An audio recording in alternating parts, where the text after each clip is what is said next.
All right, excited to be here today with my new friend Eric Mueller, also known as Skippy.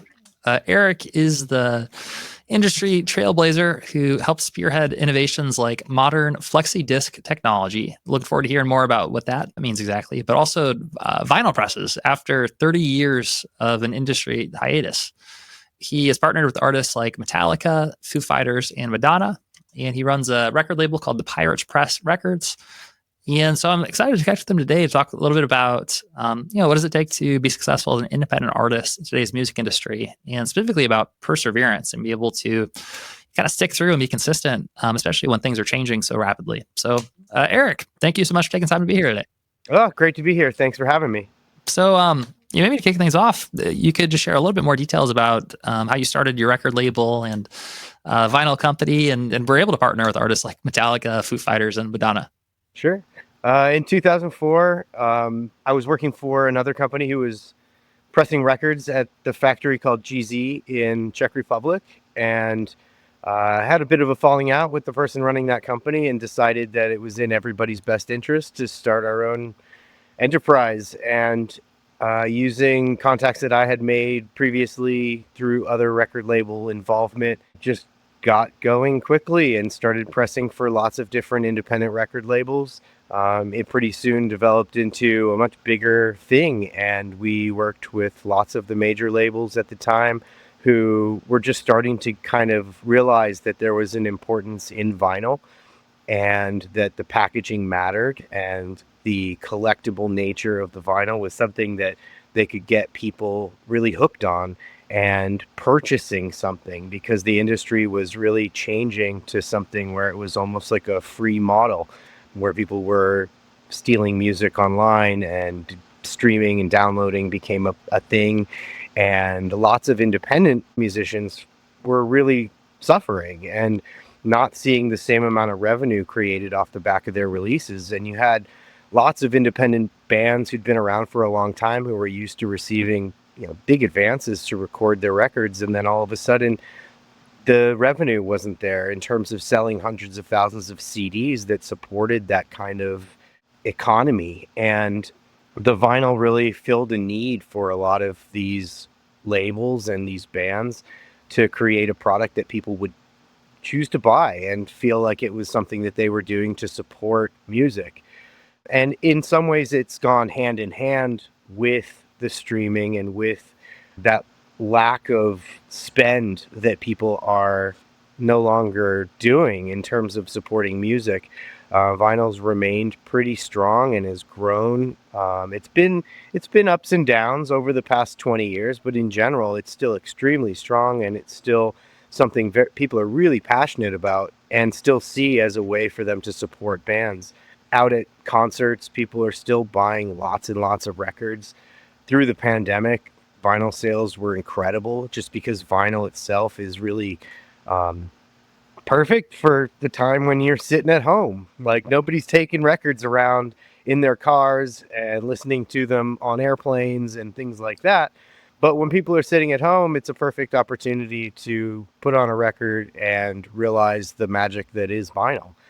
And we've kind of adapted over time to the different needs of the bands and record labels and artists, and been able to continue to create products that people are still willing to shell out some money for. We've seen lots of obstacles in our way in terms of inflation, in terms of saturation of the market, things like that. But in general, it's still really strong, and people are definitely still supportive of vinyl. A year into starting the manufacturing company, we realized that you can only press records for people for so long before you get the itch and need to press them for yourself and get to make all the creative decisions, working with the artists and coming up with cool colored vinyl ideas and cool packaging ideas and creating products that people really love. So we started a record label in 2005, and it was slow going to start with, but we picked up momentum 5 or 10 years in, and really have turned it into something that has created a scene around it. There's a lot of artists and bands that we've pressed records for who have gone from just a local band to someone that people know worldwide in the punk scene and in other little genres as well. We don't really pigeonhole ourselves to one specific type of music, but the forte has really been the punk scene, which is what a lot of my staff and myself are really into. But that has a lot of crossover as well with metal and with Cool. thrash and with When you say punk, dude, could you share a few examples of like the kind of punk? like street punk, kind of like Rancid. This is a band that most people would know, verging on the more acceptable, poppier side of punk in a sense.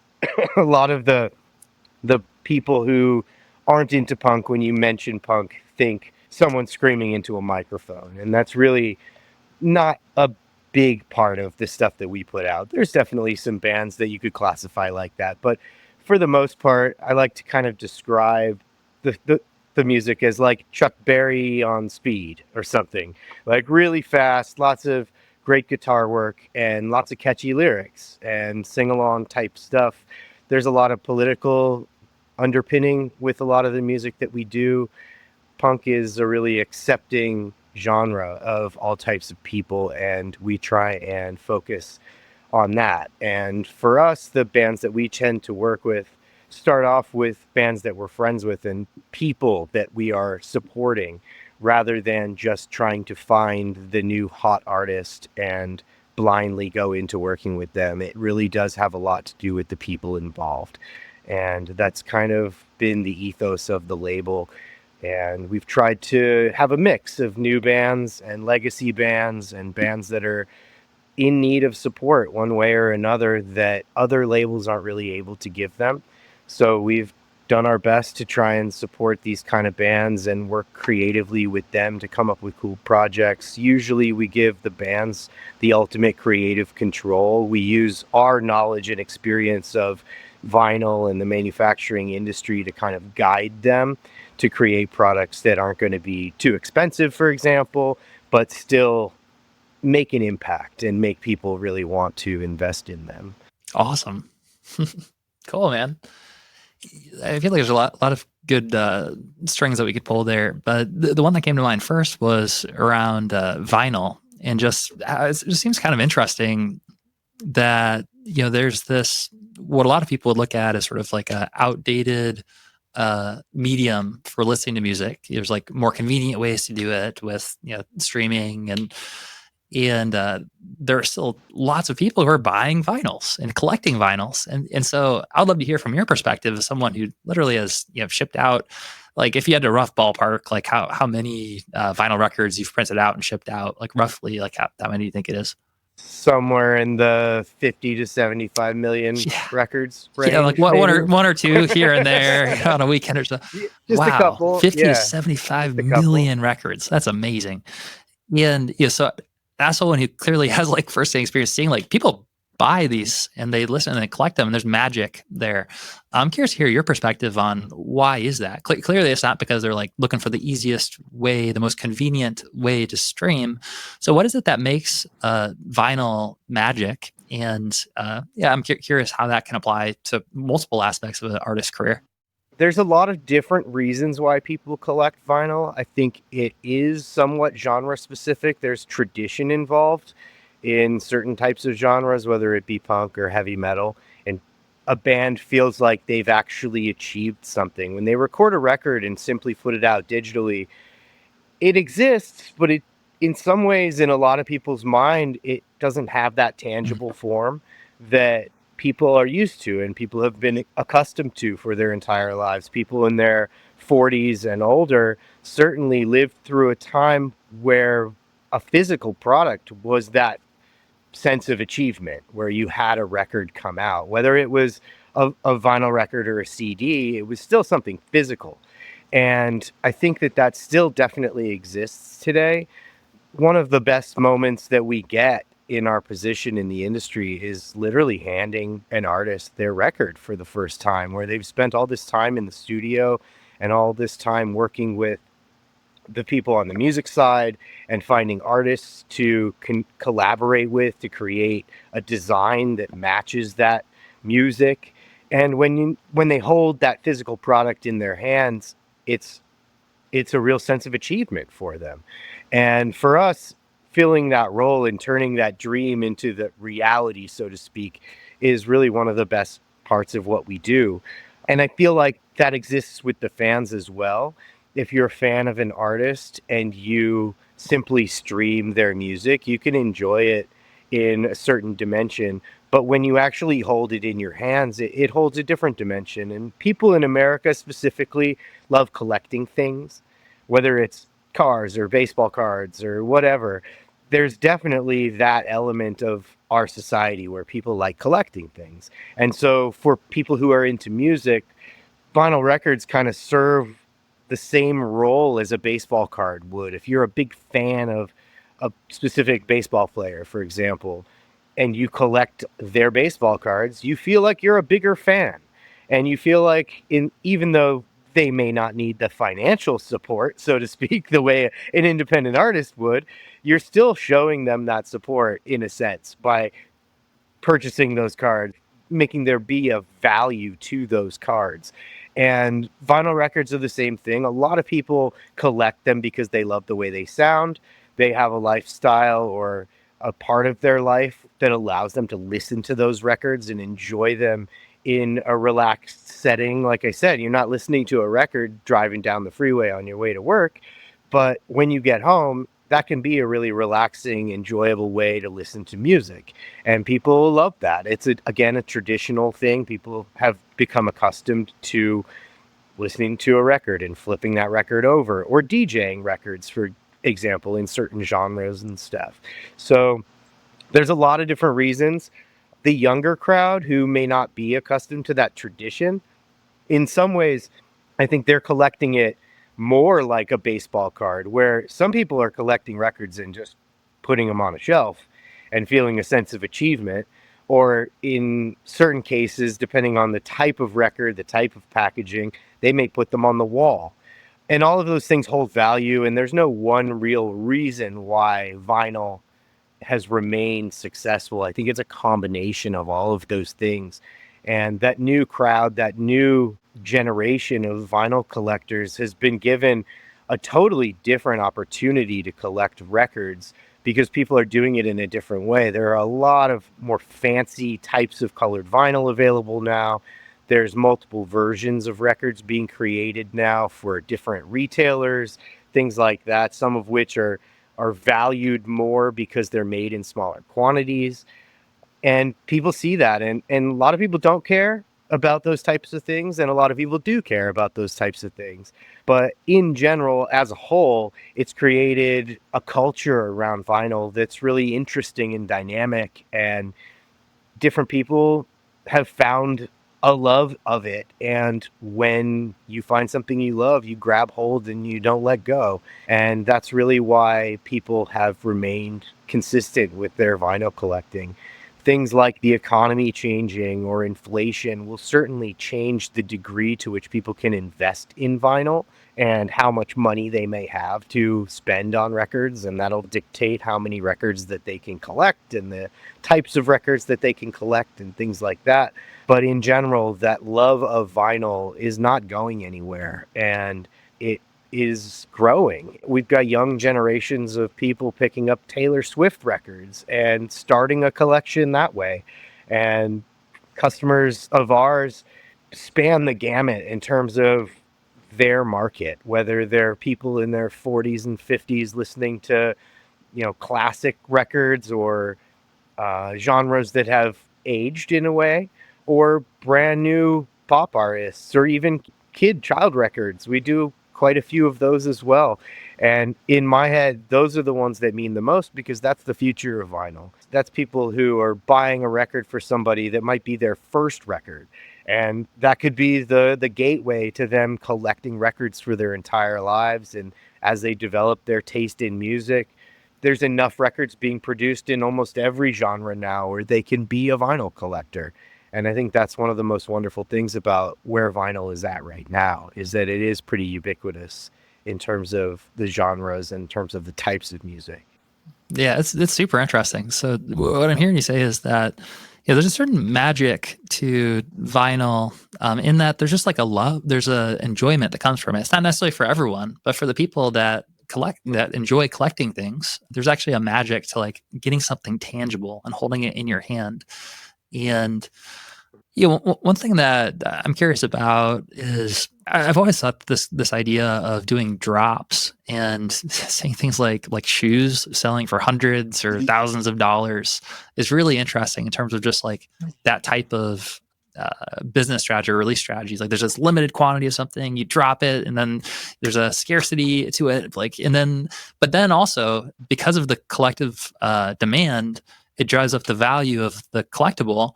And so in some cases, the thing actually can be sold for more than what you bought it for. And, there's cases of, gosh, who was it? Was it Beastie Boys who had a vinyl that sold for like $2 million or something like that because they made one copy? There are some money grabs out there for sure. Some of the folks who come up with the ideas for those limited quantities are doing it for that reason, what you just said, in terms of creating a scarcity that makes things more valuable.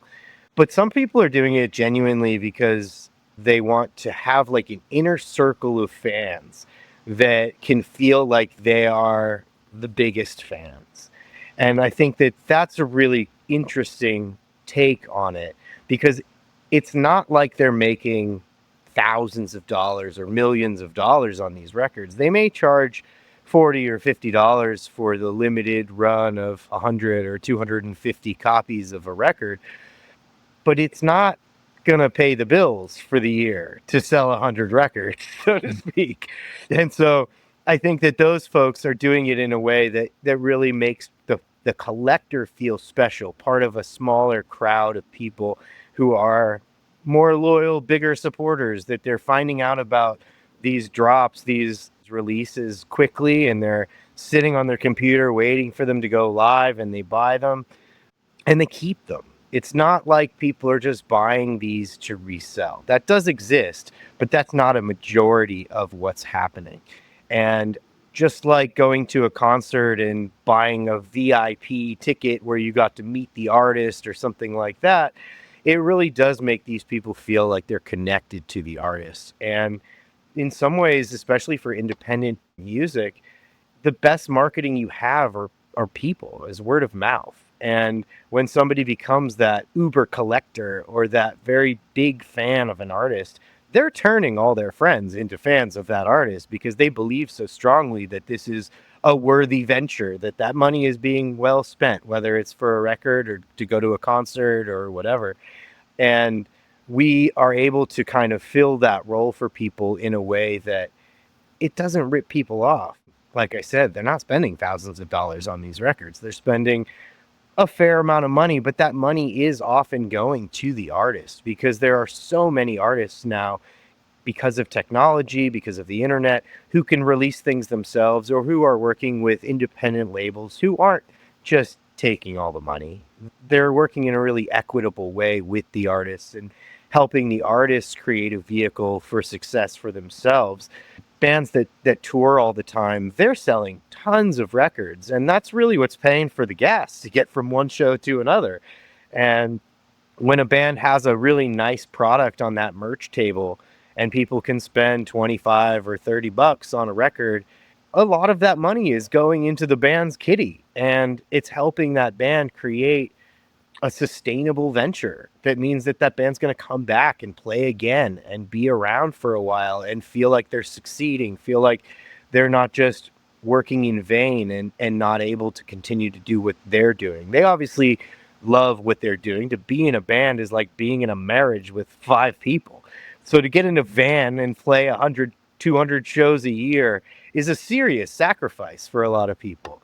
So to at least be able to make enough money to not be struggling is a goal for a lot of independent bands, and vinyl has certainly been able to play a significant role in that, as have t-shirt sales. T-shirt sales are also something significant in that regard, but vinyl is something that's more tied to the music, and the music is the reason why all of this is happening, so to speak. So I think that vinyl, like you said, it's magical in a lot of ways for the collectors and for the artists who are releasing them.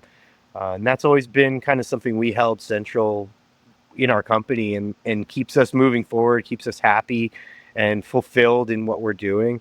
If we were just selling clothes hangers or some sort of intangible object, it would be a lot harder to wake up in the morning and talk to customers who, maybe giving you grief or something like that. And in our world, we can always keep in perspective that these are the reasons why it's so special that we have the role that we do, because we're able to help these people kind of turn that musical dream into a reality that allows them to make some extra money and keep the gears moving, keep that next record on pace to be released. And it's a special place to be. Good stuff. What just popped into my head was, and this is kind of a random tangent, but in physics, E equals mc squared was just like big equation that they basically Einstein realized that when you have a physical piece of matter, like you have something that's tangible, it's concrete, like it exists, that it has immense energy, has immense stored power, and that just like a little bit of that, like when you open it up and it's not matter's not compressed, can be explosive. It can really go a long ways. And it seems like one of the through lines or the themes that you're describing with your journey and what you've found with vinyl is that it's really about taking these dreams and turning them into reality. And like the music and the ideas and the digital space, the internet, we live in this world where it's very digital, and that ability to turn something into a tangible asset you can hold in your hands that actually has like matter to it is really powerful. It unlocks something for those people that collect it. So I think it's really cool. Yeah, that's a great take on it for sure. One of the things you had mentioned previously was the flexis, and they're one of the cheapest ways you can make a record. And even though they're just for a single song generally, they also are pretty powerful in a sense of exposing people to that power of a tangible record. A lot of people have given us feedback that one of the first records they ever got was a flexi. And whether it was for free, handed out to them, or came in a magazine or whatever, it's special. And it kind of unlocks that magic for a lot of people because it's the first time they've seen an analog piece of music work. And I don't know if you're ever familiar with like the Boy Scout record player kind of concept where you can take a piece of paper, roll it up into a cone and tape it up and put a sewing needle on the end and literally manually spin the record and put the needle down on this record and it plays. And for a lot of kids especially, their mind is blown because kids today think music just comes out Mm-hmm. of a phone. And so it's kind of special to see this. And then once you actually look into it a bit further, you realize that for generations, people have been turning music into an analog format that is tangible, that people can reproduce and send across the world for somebody anywhere to be able to listen to. And vinyl is special in that regard. It does have that tangible element that streaming will never have. You can come up with all the 3D renderings of dead artists all day long, and that can create some magic too. But there is something to the tradition of listening to a record. And a lot of people's parents had records, and it was the only format of music at the time. And they inherit those collections and they dive into their parents' taste in music and decide if they like it or they don't like it. But either way, it creates this kind of connection to the past as well that people tend to like. I mean, the same thing kind of happens in fashion where people are going out to thrift stores and using old fashion to create their new fashion. It's the same thing. It's a connection, old and new, that's remained constant, and it fades and it goes up and down, and certain genres or certain types of fashion for that matter have remained popular or not, but they do come back. And right now I feel like vinyl is really strong, and it's kind of ironic because everybody's lifestyle is so much more conducive to listening to records on a phone or on a computer or whatever format digitally that fits their lifestyle. But it's kind of the same as being able to like go to a thrift store and buy old clothes versus going on Amazon and buying something brand new that gets delivered to your house. It's a very interesting thing that people are still caring about the past in a world where everything is so fast and so new all the time and so disposable in some ways all the time. When you have a record, it's not something that just you can press skip on. It still exists on your shelf. So if you want to get rid of it, you have to go through the effort to get rid of it. It's not as easy as just hitting delete Hmm. on your phone. So it's kind of created some power in that regard too. People keep records and then they dive back into a record years later that they haven't listened to in a long time. And that's one of the wonderful things about people who collect records and have large collections is that it can kind of flow and ebb with their lifestyle. And you can do the same thing on your phone. You can have playlists and things like that, but there are memories associated with those tangible products that you have. And whether it's remembering that you bought it on a trip to New York in a record store when you were 16, or that you picked it up with all your friends who bought the same record on the same release day, there's memories there, and it does create a bigger thing in people's minds than just listening to music digitally. Makes sense. Yeah, it's just that compressed energy. It's something tangible. You can hold it, you can collect it, and it just creates more like, I don't know, almost like a sacred experience around listening to the music. Yeah, and it creates more importance versus like, oh, like you don't have to think about it. You just play something in the background. But this is like, oh, like you actually have to like sit down, like intentionally, like creating a space to listen to it. You mentioned, was it called flexis? I'm curious to hear just a little bit more about what exactly is the flexi and what makes it so such a good starting point for people when it comes to vinyl. These were everywhere. They were in all kinds of magazines.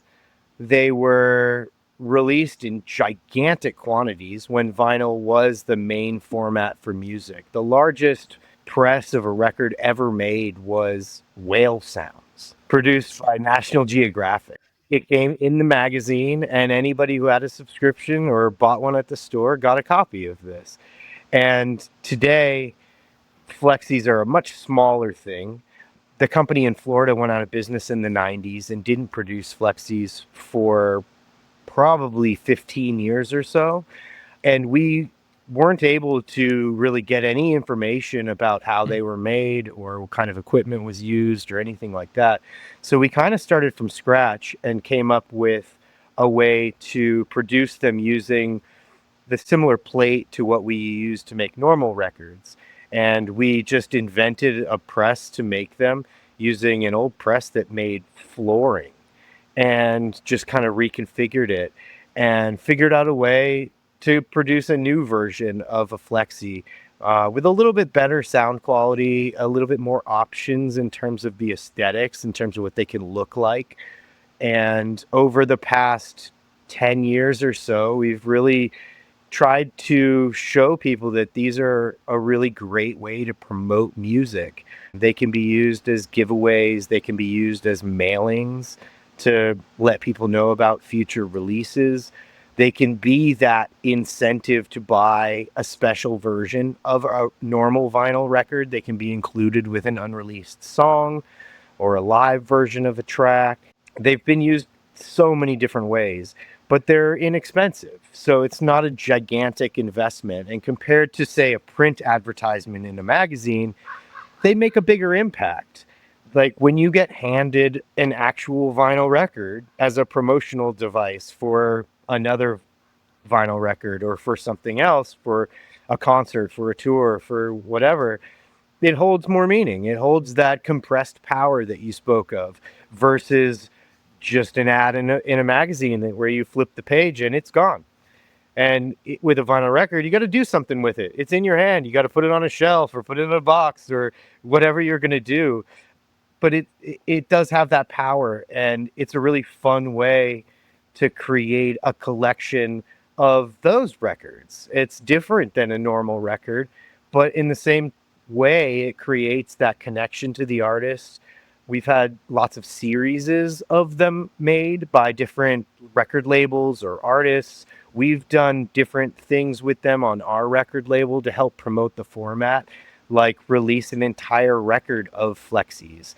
So in addition to releasing a band's full length, we'll take the 12 songs and make 12 different flexis that each have artwork that corresponds with that specific song and kind of gives off a different aesthetic and even more in-depth look at each one of those songs that make up a record.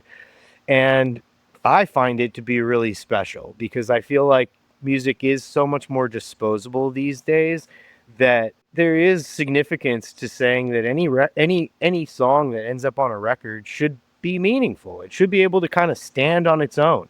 And so when people do those kind of things with flexis to show how important this album is, because every one of the songs has meaning or has some aesthetic behind it that can carry a bigger dimension than just listening to it on a set of headphones off your phone, it does provide a sense of the fact that the band is more important or the artist is more important because they're doing things the way an actual artist would. If you were a painter and you had an idea that you wanted to convey, you'd have to paint something for every one of those ideas.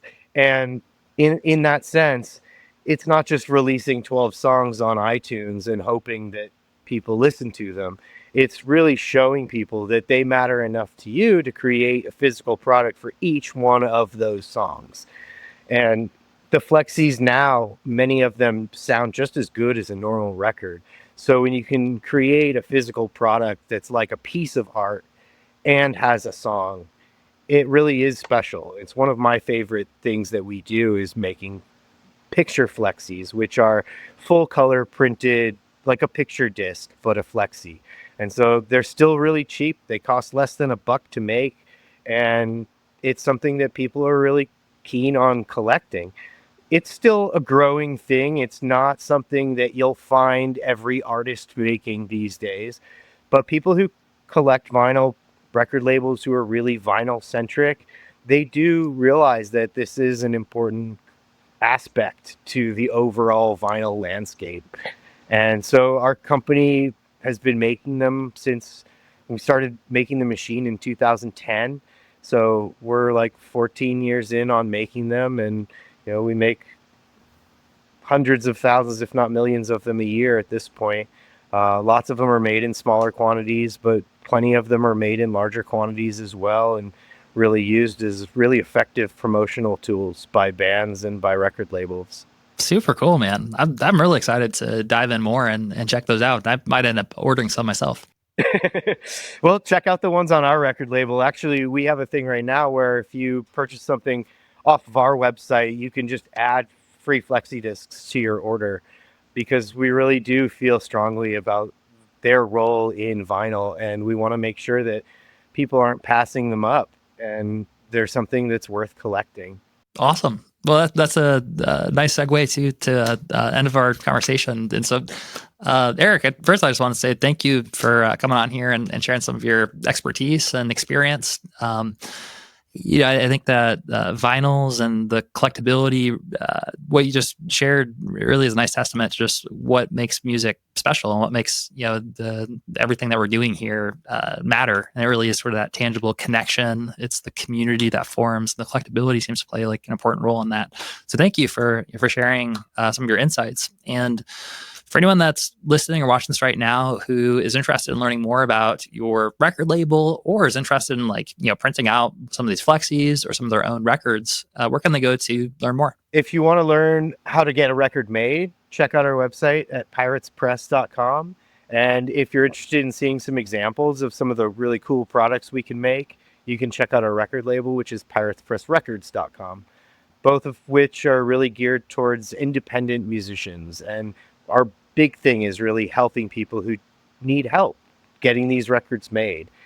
There's a lot of places that make records these days. Vinyl has gotten much more popular, and there's a lot more factories than there were when we started. But our big thing is really working with people to help them succeed.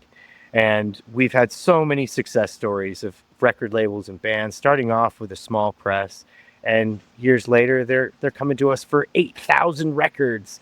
And it's a wonderful growth experience to see these people realize what vinyl can do to help what they're doing, whether it's to promote or to make money. Either way, we kind of have a unique take on it, and we work really closely directly with our customers to help them really understand all the options that are at their fingertips to create the vinyl that matches what they're doing, that can help them create that extra special connection with their fans. And we're really happy when we have new customers come to the door and are grateful for that expertise that we have, that we can share with them and help work with them to create a system for doing that. Awesome. Well, like always, we'll put all the links in the show notes for easy access. And Eric, thanks again for taking the time to be on the podcast today. Thanks for having me. Have a great year. Yeah, happy 2025. Let's go. All right. Yeah.